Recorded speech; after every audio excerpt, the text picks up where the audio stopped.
And so they moved from Florida here to California, and they moved in with us. And we've been helping my mom taking care of that. And then You want to this other. laugh?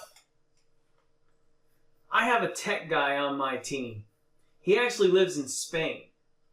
And we've Wow. been collaborating for a while on technical things. And he said, hey, you need to learn to stay up later. And I go, dude, I like to be in bed at 9 o'clock, man. Why do I got to stay up later? He says, because you're ignoring everybody in California. Yeah, hold on. Let me start my video here. I don't know if it's showing me or not. There you go. How's Well, life? I'm just gonna tell you, I refuse to call you Tiffany.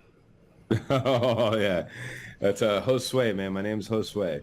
Tiffany is my beautiful wife. She's right here in front of us too. Hello. Yes. Hello, Josue. How are you? How's Hello, everything? Tiffany. Yeah, you- Yeah. You're good.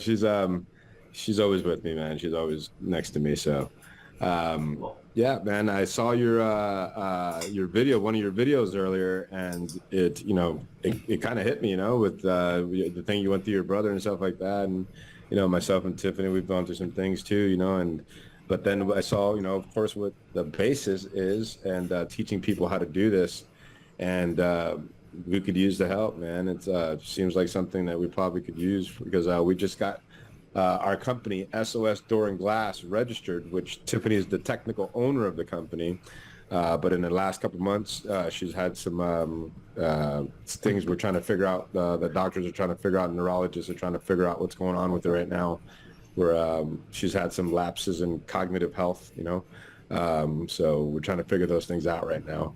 And but his brother, yeah, it's our company. It's both of our companies, man. I call you the boss because I work for you. You run the company. Yeah, I run the well, company, but I'm the one who has all the I've glasses. I've been married 21 years, and I tell people that I've been doing what she says for 21 years, and it works out for me. So, Yeah, man, we've been together 10, so yeah. and I'd also like to say I like your haircut. Thank you. Likewise, man. As soon as I saw you, I was like, hey, my type of guy. Yeah, man. Appreciate it. Appreciate it. I also like to say in the beginning of these things that this is just a conversation between two guys in the construction industry. There is no PowerPoint. There's no sales at the end of this thing. There's no if you buy now. It's nothing like that. It's just two guys having a conversation, and really it's for two things. For I've figured out over the years that people in the construction industry, I've been in it for 3 decades. Contractors are always people are always trying to take advantage of contractors. They blow a lot of smoke up contractors' ass. Contractors have the best bullshit meters on the planet because of that. And so part of this is for you to determine if I'm full of shit or not. That's number one. Well, from what I saw so far, man, it seems like you grew up in the biz, and it seems like y'all are pretty legit. You know what I mean? Well, You made a lot of sense. And then the second part of this thing is, if you decide I'm not full of shit, am I the guy you want to go into this market with? Yeah. Because personalities are different. People get abrasive. I use highly technical construction terms like shit. And, So do some I. people... Yeah, man. So do I. Believe me, my kids say, "Hey, Dad, calm down." How do you talk to people that way sometimes, Dad? Yeah, But well, it's this cool. is the real world, son. Yeah. I've got 2 boys. They're in their 20s. They don't care about Elda and I anymore, but, they'll come around. Hey, I got two. I got a 25 or 21-year-old that I got started in a board-up company themselves. The 21-year-old magically thinks he was raised without a dad or something. I don't understand it. But my 25-year-old is, he's still there, but they do their own thing. And then I have my 14-year-old that's just walked into the kitchen, and I have a 17-year-old daughter. So I have 3 boys and 1 girl. Goodness gracious. Yeah, man. I tell people my wife and I figured out what caused the first 2, and we just quit doing that. Yeah, man, it's been good. Luckily, like I say, the business glass, man. If it wasn't for glass, I don't know how I would have got through all of this. Believe me, glass has kept me afloat this whole time. Good. That's great. Okay, then the next thing, usually I ask the question, what in the ad caught your attention, but it sounds like the whole ad caught your attention. Yeah. Yeah, it really did. It really did. I mean, like, when I was going into T-Mobile because I've been having problems with my phone all day long, missing calls, all missing text messages, and I just couldn't take it no more. I was like, man, I walked in there. I was like, look, guys, the voice. I have two lines on my phone. I don't want to carry two phones around, and I'm like, and the one that's my business line has not been functioning properly. So I'm like, you guys are costing me business. I'm like, I probably lost like 7, 8 grand, and sure enough, as soon as the text messages came back, I had 7 grand in approvals. So I was like, Wow. it's not a lot of money, but for us, it's a lot of money. You know what I mean? And Yeah. so we do. We're very like We've been repair minded. So we do a lot of like emergency calls overnight, and then like storefront replacements or things like that, glass replacements. So I'm a small guy. I used to have a bunch of guys, and I had gotten in a car accident myself 2 years back. So I was Wow. down for 5 months, right? And then recovered. Now I'm up and healthy, and now my wife's had some issues, and it is what it is. We keep our faith, brother. We keep, we believe in God. We keep our faith, and we're trying to push forward. You know what I mean? Sure.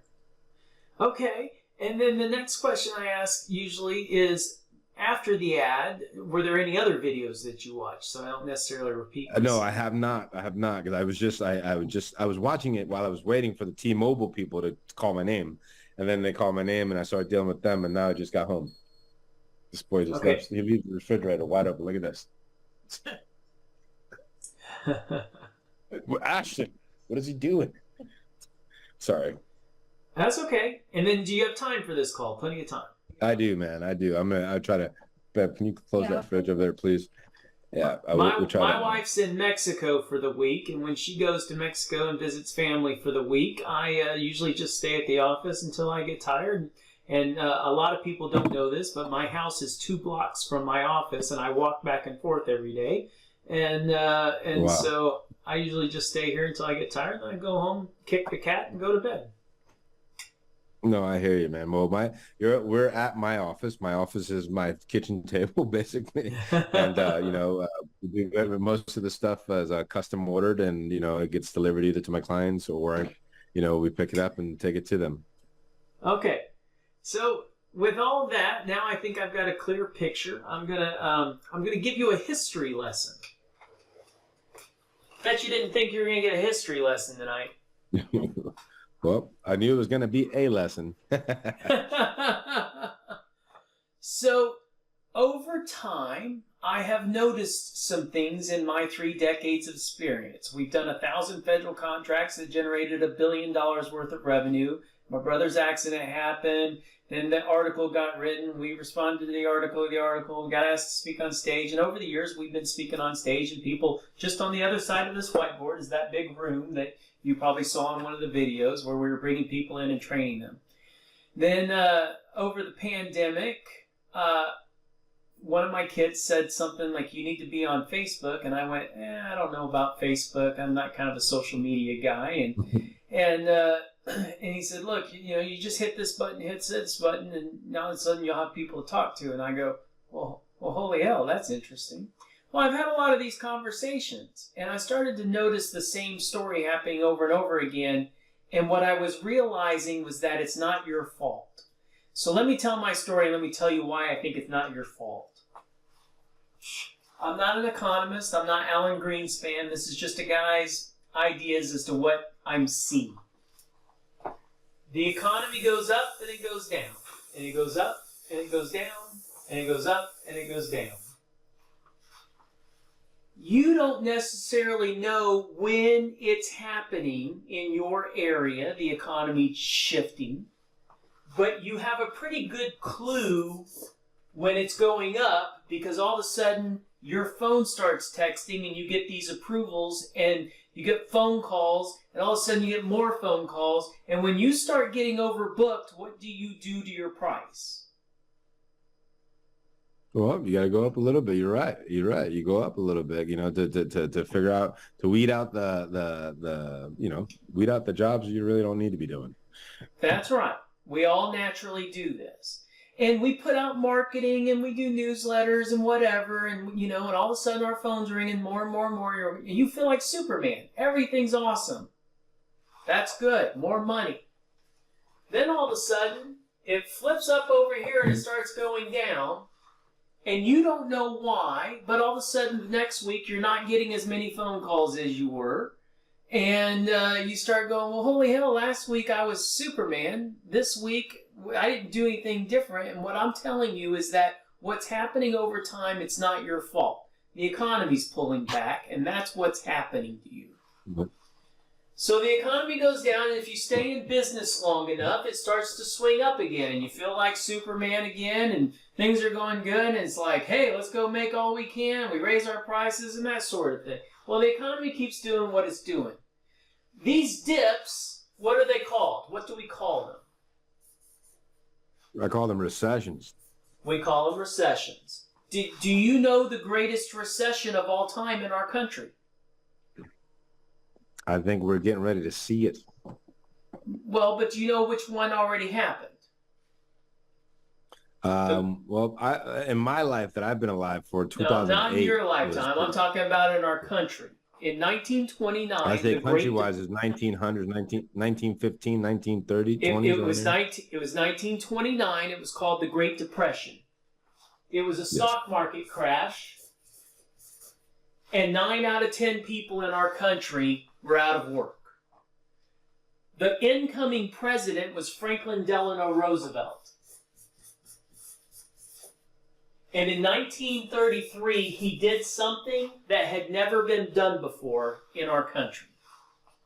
He came up with an idea called the New Deal. And if you Google it, you can read all about it. You might remember it from high school history class.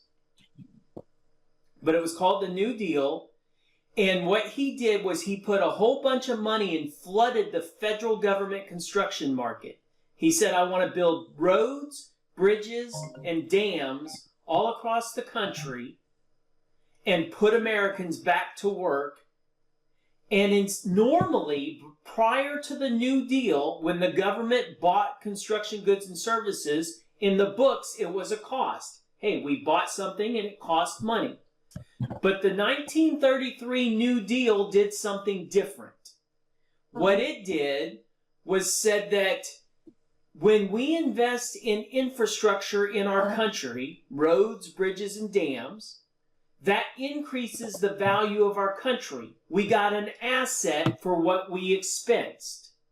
That had never been done before, and that concept saved our economy and built everything that you saw going forward.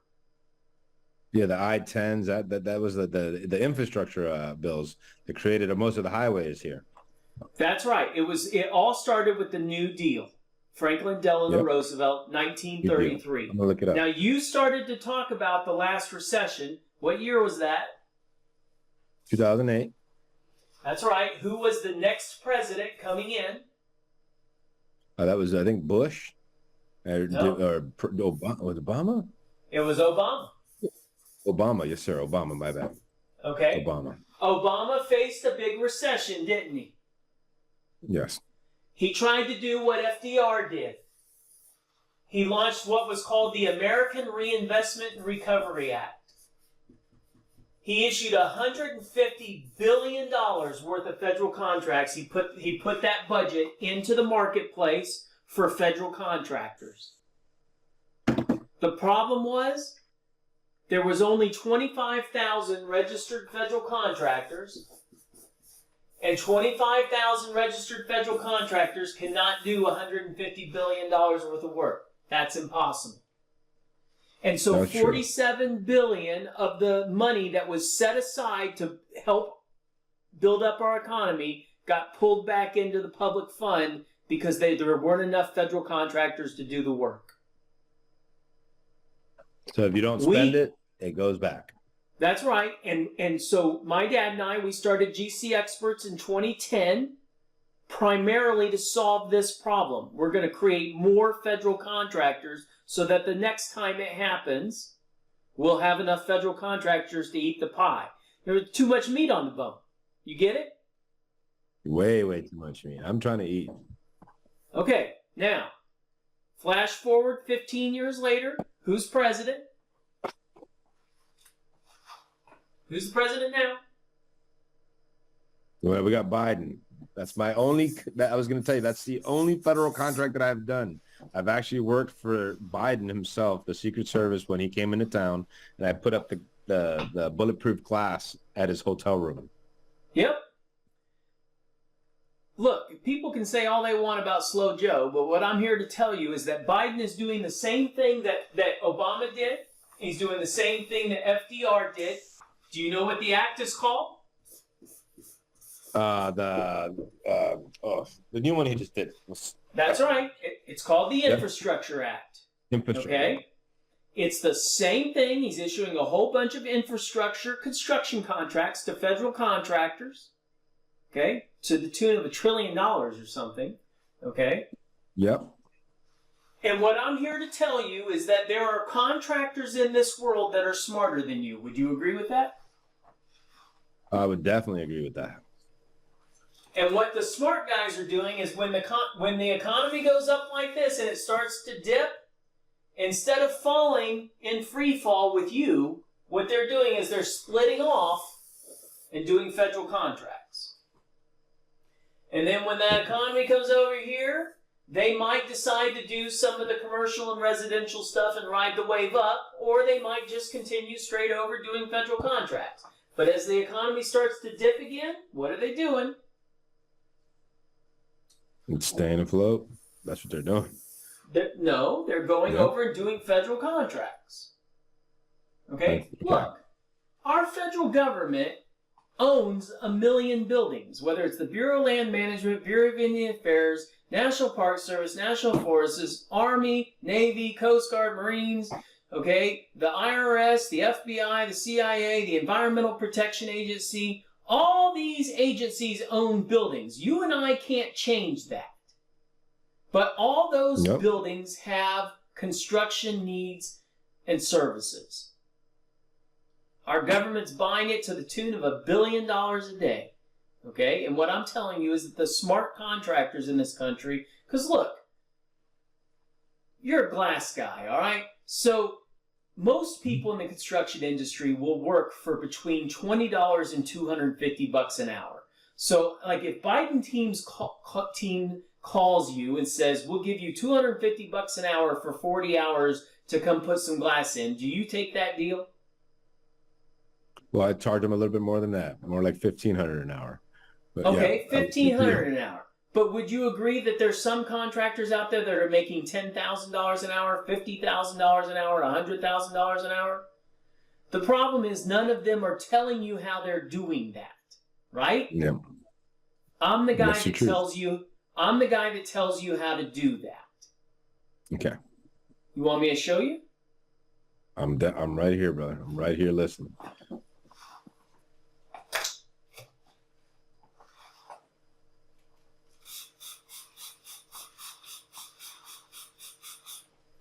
Our federal government has a rule book. It's called the Federal Acquisition Regulations. It's how we acquire construction goods and services. The FAR. The FAR. You're absolutely right. The FAR. And the FAR is my parents used to be, my parents were procurement officers on the side of the federal government, but this was back in the 80s. You know, that's what my dad and mother actually used to do. They got tired of it, and my mother became a school teacher, and my dad became a speech pathologist. But when we were kids, my parents both worked on the buying side, so they would be federal procurement officers. There's 10,000 contracting officers out there, and I'm very familiar with what they do, and we talk a lot about them in the 3-day workshop. So, you what I'm about to tell you is going to sound right on point. Okay? Mm-hmm. So, in fact, you're probably the best litmus test to everything I'm about to say that I've ever had on the other side of this camera. Okay? Awesome. Because I will say it's very unusual that when I say federal acquisition regulations, somebody on the other end goes, yeah, the FARs, dumbass. No, it's all good. I learned. I'm a sponge. I soak up. Okay. I soak things up, believe me. So the FARs. We're going to talk about one specific FAR, 13.004A. And I want you to Google that. We have time. It doesn't matter how long it takes because we're going to read it and we're going to talk about it. FAR 13.004A. FAR 13.004A. And then the first thing I want you to recognize is that the first website that pops up is a government website. It's not my website. So we're going to a public. Acquisition.gov. That's right, acquisition.gov. And you go to that first link, and then when you read the title of this FAR, what is the title? Legal effect of quotations. That's right. Stop right there. Don't overread me. You're a smart guy, and I know that. Look me in the eye here. I don't want you to get ahead. I'm here with you. The legal effect of a quotation. The first thing I want to establish is that if you go down the street and you give 150 bids on glass, is there anything legal associated with those bids, or are they just bids? I just, I think that they're not. They're just bids, I think. I guess they're just bids. Bids. There's nothing legal associated with them. But when we talk about a quote going into the government, the legal effect of a quotation, all of a sudden that's a new word associated with bids that doesn't exist in the real world, only in the federal. We're talking about a law here, and that's different, right? Yes, sir. Okay, now I want you to read the first sentence only and stop at the period under legal effect of a quotation.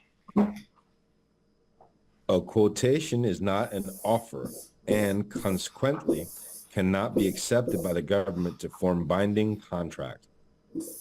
Now let's stop. Look me in the face. Okay? In the real world, if you call me up and you say, hey, Sean, give me a bid, and I sign my bid and I give it to you, and you sign it, what do we now have? You have a trust, a contract. We have a contract. But on the federal side, what's the first sentence of the legal effect of a quote, a bid? What's the first sentence say? A quote is not an offer and consequently cannot be turned into a contract. And that's different because if I sign a quote and give it to you, you can turn it into a contract. But the first rule of FAR 13.0 says they can't. They cannot do that. That's different, right? Yes. Now read the second sentence out loud and stop at the period. Okay. It says, therefore, issuance by the government of an order of an order in response to a supplier's quotation does not establish a contract.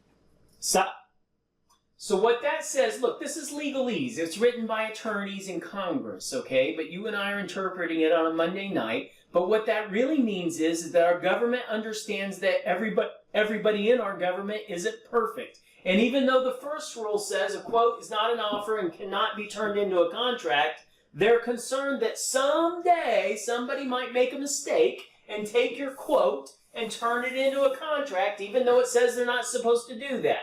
So what they're saying in the second sentence is, if that happens, don't worry about it. It's not a contract. Okay.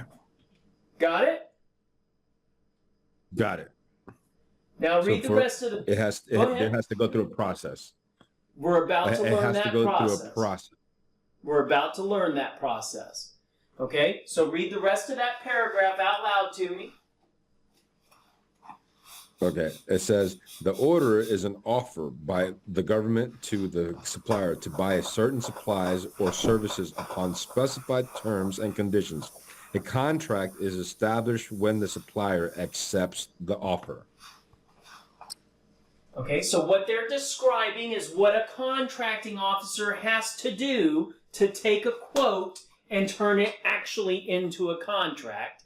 And what it turns out they have to do is, it sounds weird, but let's say that the government has the first floor of a GSA building and they've got a room there where they've got the kids that run around, a little daycare, and all that glass needs to be replaced with bomb-proof glass with all that shiny film that you put on there to keep it blast-proof. By the way, I want some street cred for knowing that shit exists. Hey, yeah.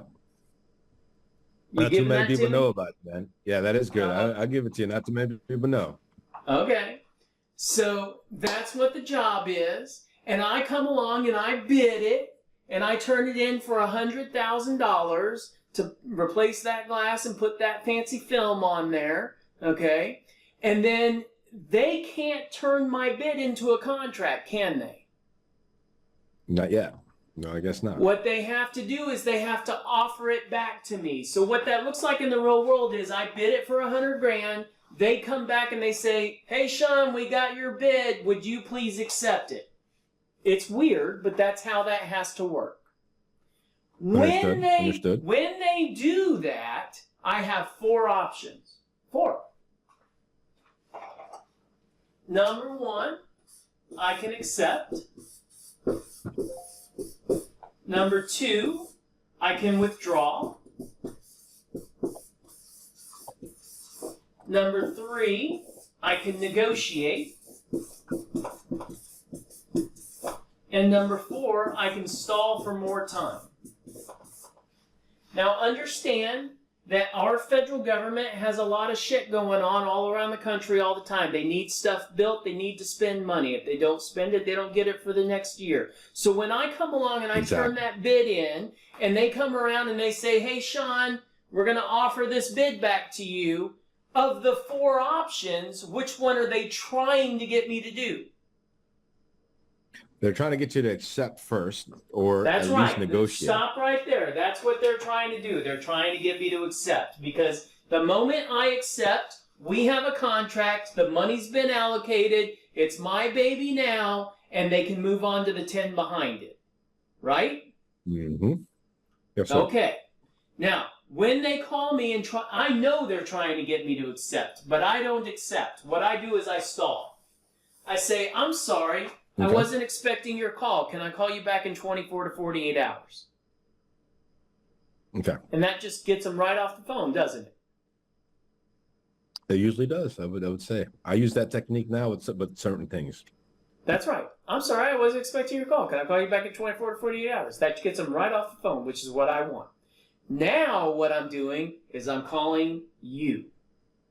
And I'm saying, "Hey, my name's Sean. I'm a national federal contractor. I do everything from wind tunnels, water treatment plants to kitchen renovations. I'm calling you today because our GSA building needs this glass replaced and the special film put on there. And it's my understanding you do that. I'm going to send you the plans and specs. When you get them, just call me. Don't look at them. Just call me. I'll walk you through the job step by step. I'm already familiar with the job. I know what the mill thickness is. I know everything about it. I'm going to walk you through it.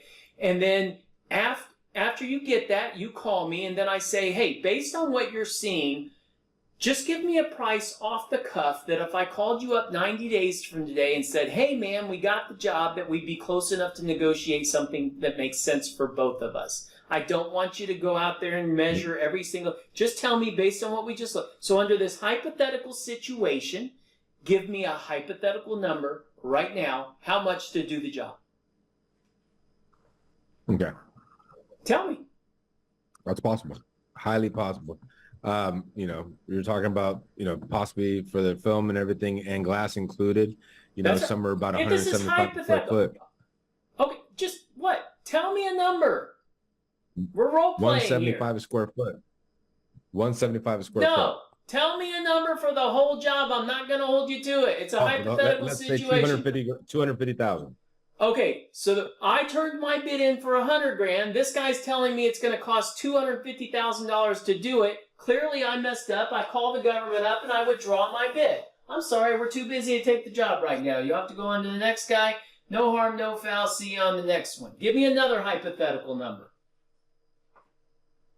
Let's say 125,000. Okay, I turned my bid in for 100,000. The guy's telling me it's going to cost 125,000. I might do one of two things. I might just withdraw my bid and get out of it. I messed that one up. Didn't want to do a glass job anyway. Or I might call him up and say, "Hey, suppose I wanted to change my bid to 165,000. What would happen then?" I can open into negotiations. Give me another hypothetical number. 97,000. Okay, Or the same let's thing. give you 80,000. That way you make some money.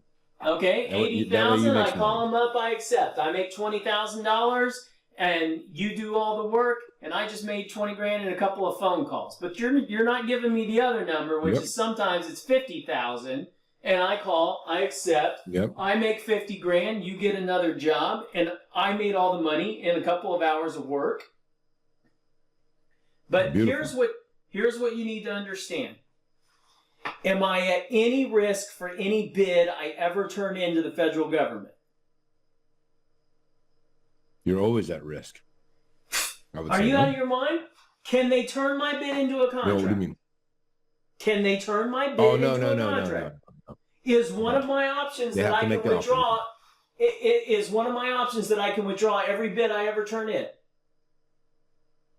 I apologize. You're not at risk. Not yet until in contract. That's right. I'm not at any risk for any of the bids I ever turn in, which is different from your world. Because every bid you turn in, you're at risk because the other guy can turn it into a contract. Exactly right. You're right. I didn't think about that. I have not even processed that in my head. That's because I don't know how this works and you do. See? Listen, what you just experienced is 10 minutes of training from a training course that's 3 days in length. The whole workshop thing, it was 3 days. We filmed it in this room next door. We brought people in from all over the country. And towards the end, I started filming it from the perspective of the viewer because I thought it was cool. I didn't know the pandemic was about to happen. And then the pandemic happened and I couldn't bring people in the room anymore. So I went, well, hell, I already have the videos. Why don't I just edit them together and put them on the internet and let people watch it that way, you know? And then it turned out people like it better anyway because they can hit pause. They can take their kid to school. They can come back and hit play. They can pause, call me up and ask me questions. And they say, hey, Sean, you just said this in the workshop. Could you break that down for me? Well, hell yeah. I'm a pretty good teacher, right? You are. I would give you that because, definitely are. I would say yes. Okay. So it's an online training now, just like if you were in the room. But I have the video. Would you like to see some of it? Yeah, I would. I would definitely. Do you still have me on? I'm a fish on the hook right now. I'm a fish on the hook. Okay, well, here's part of day one. And then put the BIG over the opportunities. Big problems equal big opportunities. If somebody needs something, and they really need it, they're desperate to get it done, you understand that's the opportunity you're looking for, the need. Okay? You focus on the need. Everything gets focused on the need. What's the need? Do you have a budget? Once I understand the need, I focus on it, I understand it, repeat it back to them. Is there anything else you want to elaborate on? Or anything else I should know? Okay, problems like that usually have a budget associated with it. Can you share that with me? Do you understand how we go from the need, fully understanding the need, and then to the budget, figuring out what the budget is? And here's part of day two, cost. And he said, you did? Can you see from his perspective, we didn't? But I said, because what did we do? Nothing. I said, yeah, we had cost. He said, well, okay, send it over. We'll look at it. Okay. So then I told Seth to come up with his costs. He had to consult an expert on what to do with this problem. So I sent over a bill. Okay. He had conversation. He had cost of procuring a federal contract. And I specifically told him, how much was his contract amount? I told him that I wanted his costs to be $7,200 in the sheet. I told him I wanted his costs to be more than the contract amount. Okay? So he here's that part together, of day three. And then I put a... Do you remember me saying that the rule was if there's only one bidder, and that bidder is 15% or more above the government estimate, they cannot award the contract? Why does our government, in their infinite wisdom, have that rule? Anybody? Tax dollars money. Protects tax dollars, right? Because Sally, what's she trying to do? Get George's job done. Gouge. He needs it. It's his money. He went and asked for it to fix his fish hatchery. It's sitting on her desk. He needs it done. It's not going to get done until she finds a contractor she can award it to. Does that make sense? Yes. Okay. So suddenly somebody turns in a bid for $1 million. It's only $100,000 worth of work, and they got all this. So look, we've been doing that class for over a decade, and when you come through my training, I know your company name. So how do I know my stuff works? Did you see my proof page? I didn't see it all yet. I started to, and then again, I was just getting into the good stuff when the guy called my name to help me at the T-Mobile. Okay, basically the concept is that when you come to my workshop, I get a testimonial video. Hey, how did you like the workshop? And here's the guy saying, oh my God, it's freaking awesome. But then here's his company name, AMG. What's it say on his shirt? AMG. When you go to usaspending.gov, which is a public website that tracks who gets contracts, you see his numbers. And you can compare the date when he came to the class. He says it's 2014. So 2014 is when he starts getting federal contracts. And you go through all these guys, 7 million, 34 million, 50 million. This guy says, I started last year. He got 1.6 million his first year. How do I prove that? You go to his USA spending thing, shows 1.6 million. It shows he started last year. So in other words, it's my indisputable proof page. Okay? It's indisputable. You can't argue with me that that's not true.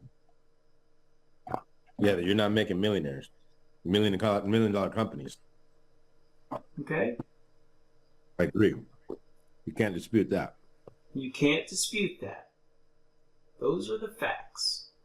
Okay? So, again, from the very beginning, there's two things in this conversation. Determine if I'm full of shit, and if I'm not, am I the guy you want to go forward with? That's really so far, the only So, decision. That's the only decision you have to make. So I'll open this up to questions. Well, questions. You know what I mean? What is I'm a one step at a time type of person. What is my next step here? If you want to go a next step with me, when you invest with me, it's $5,000. But when you invest with me, what it looks like is this page right here. It's at GCExperts.com/the workshop. And at the bottom here, you said you're already SAM registered, so you don't need a SAM registration. Don't check that box. It's just $5,000. Okay. And when you hit this button, it takes you to this page. This is our training page. It's 10 hours the first day, 11 hours the second day, 7 hours the third day. So it's like 28 hours of training. And yes, if you want to stay up for 27, 28 hours, you could probably go through that. This is a little update video. It's maybe a 10, 15, 20-minute video that I made just to, some little tweaks and things that I say in the workshop that aren't necessarily true today, like PPIRS doesn't exist anymore. It's now called CPARS. It's just a little update video. But that's what you're investing, and that's what you get when you invest with me. And of course, again, you get 24/7 access to me. If you have questions, you just hit pause and you pick up the phone and call me. And I'll just say, it's 11 o'clock on a freaking Monday night. How hard am I to get a hold of? Yeah, I believe in you. I totally believe in you. And just, in the spirit of being honest, I just have to get a couple more jobs under my belt, and I think I'm going to go with you. Do you guys have a payment plan? No, but look, I've done $1 billion worth of federal construction. I'm not layaway, but I have to charge something for this. And I'll just say that I was here last year. I was here yesterday. I'll be here tomorrow, and I'll be here next year. I didn't qualify you at the beginning of this conversation. I didn't say, hey, we're not having this conversation if you don't have $5,000, or do you want to invest in your company tonight? like I said, I'm passionate about this, and I enjoy having these conversations, and that's all this is. It's just a conversation. I appreciate you reaching out to me, believe me. And I'm really highly interested in this. And my wife's right next to me, and she's hearing everything I'm saying. And, I just got to put this money together to be able to give it to you. And that's going to take me a little bit to do so, like in a couple of days, probably, maybe a week or problem. two. I will be here. That's not what this is about. I'm never expecting that someone's going to go, oh my God, here's my credit card. Yeah. That's not what this is about. But I am the way you explain things is kind of my style. There's a lot of teachers that I cannot, I don't like to listen to, or I don't, I guess, assimilate with them. You know what I mean? I don't feel like, these people are just, they're book knowledge teachers, not experienced knowledge teachers. You and your family seem like you're experienced knowledge teachers. Well, that's why I wanted the street cred on the window film. Yeah. Yeah, exactly. That's why I like it. I mean, like, it's more up my alley. It's more like The reason I know that is because I've hired guys like you to do that. Yeah. When you meet somebody, your demeanor, the way you're dressed is my style. So I'd rather deal with somebody who deals a lot like me than somebody who's faking the funk to get our dollar bills. You know what I mean? Yeah, that's not what this is about. If it was a money grab, it would sound a lot different. Yeah. You'd show your cars off, your fancy house. That's how they do it. I've seen that spiel. Hey. No, I'm not the douchebag on the internet touting some kind of get rich quick scheme. No, understood, man. I understand. You guys, I see. I understand. I think I understand. Why you guys have converted to this, and I think it's a great deal. I understand that, you guys had a family issue and you had to, spend some time to, we didn't wake up and say we're the government construction idiots. I assure you. I mean, it's experts. Yeah, no, I feel you, man. You guys, it seems like y'all know exactly what y'all are doing, and I appreciate the time you've spent. Because truthfully, in a little phone call that we had, I said my dad has talked to me about the FAR, a little bit. My mom had a stroke. I moved them in last year. And so they moved from Florida here to California, and they moved in with us. And, we've been helping my mom take care of it. And then you want to laugh? I have a tech guy on my team. He actually lives in Spain. And we've been collaborating for a while on technical things. And he said, hey, you need to learn to stay up later. And I go, dude, I like to be in bed at 9 o'clock, man. Why do I got to stay up later? He says, because you're ignoring everybody in California. Well, it's true, man. I'm glad you did. You know what? My younger brother is right now. My younger brother is in Spain having their child. Him and his wife are having their first kid in Spain because she's from Spain, so she wanted to make sure. He's going to have an automatic. Yeah, dual nationality. Yeah. Yeah, exactly. So they went over there instead. Yeah. So they can get the free medicine. Yeah. I get it. Yeah. So anyway, when he sees this Zoom call tomorrow, he's going to go, "Told you." Yeah, that's true, man. I appreciate it. When you told me you were at 11 o'clock, I'm like, dang, these guys up late. But it's cool. I get it. Thank you, man. Yeah, it's 11:30 now. Well, I told him, I said, I'll stay up late tonight and we'll see what happens. And I'll try to stay up late tomorrow night. I said, but when my wife gets back from Mexico, no promises. No, that's same here. When she bumps me a couple of times, 10 o'clock usually, 10:30, it's bedtime. Yeah. So definitely, I really, really, really appreciate this call actually, because it's kind of like, okay, these people know what you're talking about. I've been looking for a guide, somebody. There's one guy that they want like 20% of your business, and they'll teach you how to do it. No, and I don't mind. You eat what you hunt. Yeah, I was getting ready to fall into that one. Because I just didn't, I want to get contracts. I didn't know exactly the steps. I know. So I was the one. Look, I don't normally talk about this, but you're a great guy. You've heard of sam.gov? Yeah. You ever gone on there and tried to look for things? I did, and it's difficult, man. That's where it gets me confused. I don't know if that's where everybody hunts, like you say, hunt. I'm the one who registered us. I registered us under her name, and because the company's officially under her name, but of course, I operate it and run it and all that, everything else. But the technical person, I'm what they call, I guess, how they have you can register like somebody secondary with it. So I'm registered in there as well, just secondary to her. And then I started looking around as to what contracts are open and stuff like that. But I just, it's a lot. The last thing I want to hear in life is we're the government and we're here to help. Yeah. That's an oxymoron because everything the government does is all screwed up. Twisted. And let me tell you that sam.gov is one of the worst websites on this planet. And that guys like you will spend 6 hours looking for work and not necessarily get anywhere, get frustrated, and quit. I feel like you were tapped in my computers. I feel like I was in there, like literally. You don't understand. I've spent a lot of nights, like, dang it, trying to figure out where to direct myself on that. Give me the pronunciation of your name again. It's Joshua in Spanish, Josue. Josue. Like hose, like a hose in a way. Hose in a way. Josue. Josue.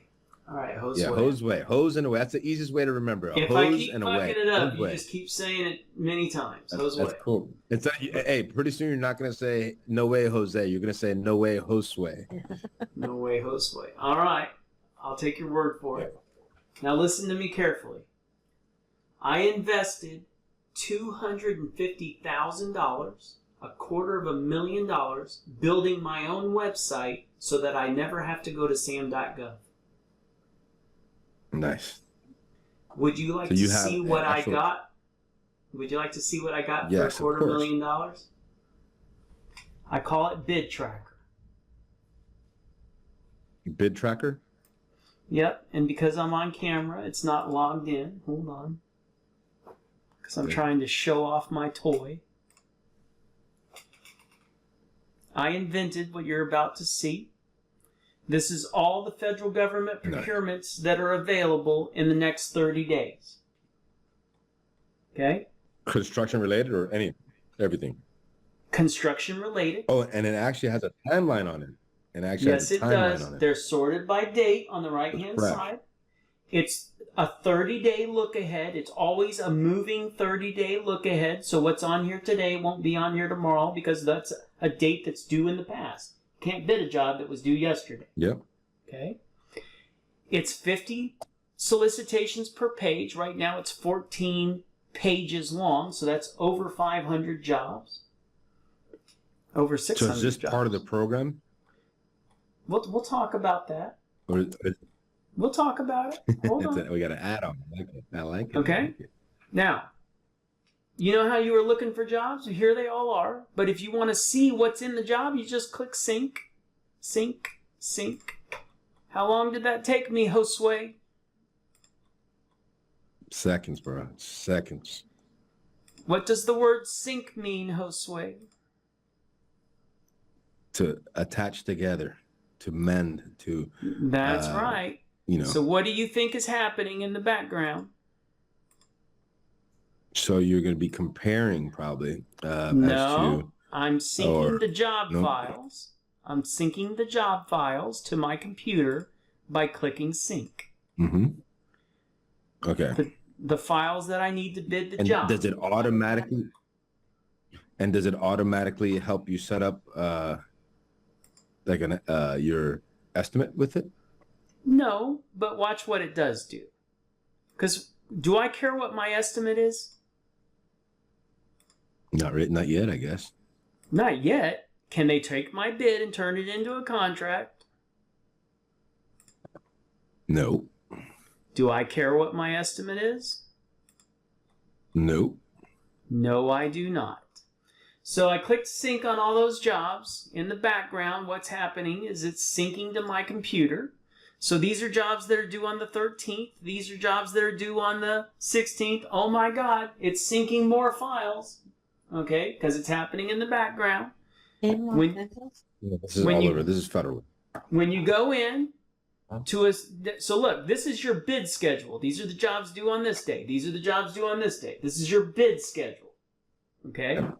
Then you go in there and you pick a job, and there's the files you need to bid the job. You just go in there, pick a job, there's the files you need to bid the job. Go into a different date, here's the jobs, here's the files you need to bid the job. How long did that take? So it's just nicely tight, seconds, nicely tightly gathered. Nice. And all you have to do is pull it aside, open the file, and start working that specific file. I like that. That's pretty nice. That's really smart, man. That's really cool, man. That's really, it's really streamlined, you know. It'd take you seconds to do that. You're right. Wish that you could do that for regular work. No, look, I'm telling you, you're talking to a guy that's done $1 billion worth of work with the federal government. I know what a guy like you needs to see in order to bid a job. So I know that we don't win every bid that we turn in. So I want my cost of procuring a federal contract to approach zero, and that includes time. Time is important. I don't want to spend 3 days bidding a job. I want to bid a job in 10 minutes. Yep. Very true. Very accurate. Like me, I don't like to, if the job is under $1,000, I don't go to your house. You're going to have to send me photos, pictures, That's right. sizes. Look, you're talking to a guy that's done 1,000 federal contracts. That means I bid 20,000 jobs, okay? I have streamlined this process, okay? I call it Bid Tracker. It's $600 a month. It costs me $25,000 a month to operate it. It's built by humans, okay? I have 2 guys that work on this full time so that it's perfect. Okay? I don't want web crawlers and shit. I don't want people clicking on things that don't work. Okay? It's put together by humans, and I've taught them exactly what I want in those folders, and that's what you're getting. Yeah. Okay. That's good. Not a bad product. That's a really good product, man. It's a definitely. I can see how your boys are. Your former students are stepping up. You know, I can see how they're stepping up. You know, I can see how that would definitely streamline your cost of procurement, or your cost of acquisition per client is definitely helped out a lot. Yeah. Well, look, the reason my guys are successful is because they're taught, like you said earlier, they're being taught by a guy who walked in the shoes, who did it. You know what I mean? Look, my brother's accident doesn't happen. You and I are on this phone call. Yeah, I hear you. I hear you, man. I hear you. Then, all right. So we definitely, I have your contact information. I just got to put some dollars together to be able to come at you and say, hey, I'm ready for class. You know what I mean? Because I think it's what we need. You know, I definitely, right now, like I say, we've been doing about $250,000 to a few years, about 400. I did 420,000 was my highest year so far. Our highest year so far, I think it was 420, 425, right around there. And we want to step it into, at least 2-3 million in work, annually. It would be nice to see that. My last year before we started GCExperts, I did $1 million in profit. No, I'm sorry. $1 million that year did $330-something thousand in profit, which added up to about $25,000 a month in profit, working 4 hours a week. I'm not gonna say anything to you. I'm not gonna say nothing else, man. I'm not gonna say nothing else. I understand, and I have a mission. And I teach exactly what I did on a daily basis to do that in the workshop as part of it. That's about what we're looking for here, man. I run a home that has 7 people. I'm the main breadwinner in the home. Again, I have senior parents. I have children. My wife is now out of work. You can do this whole thing from home. Your wife can help you do it. Josue, If the other guys can do it, you can do it too. And I'll just tell you, if things were hard, I wouldn't be doing them. Look, I've never had a license of any kind other than a driver's license, and I've done hundreds of millions of dollars of work. Hey, man, that's beautiful, man.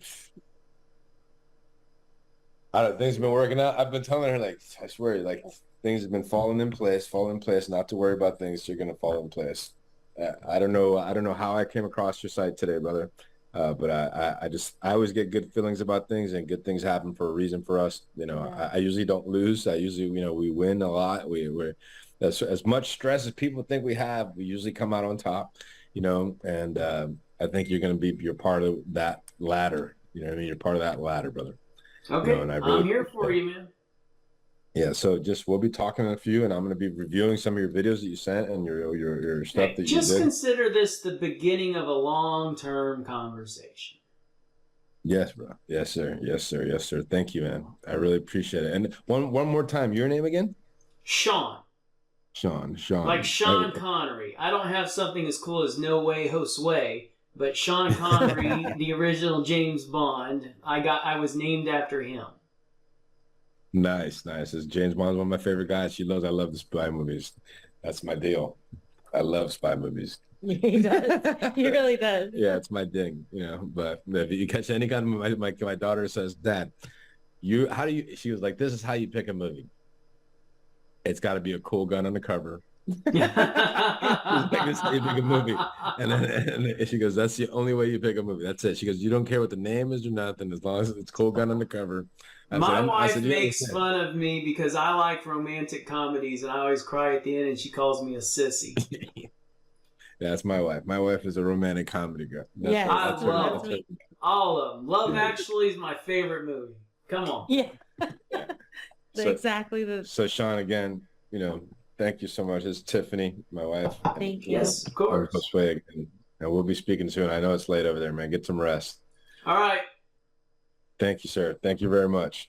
Hey, there's a little video at the end here. You can watch or don't watch, whatever you want to do. But put it through. We'll watch it. I was worried about you because I'm over there. No. When I hit go though, I disappear and you get to see the video. I mean, you can do it as long as you want. I think the limit's 40 minutes, but just watch 5-10 minutes of it. Okay. All right. No worries. Bye-bye. Thank you, man. Appreciate you.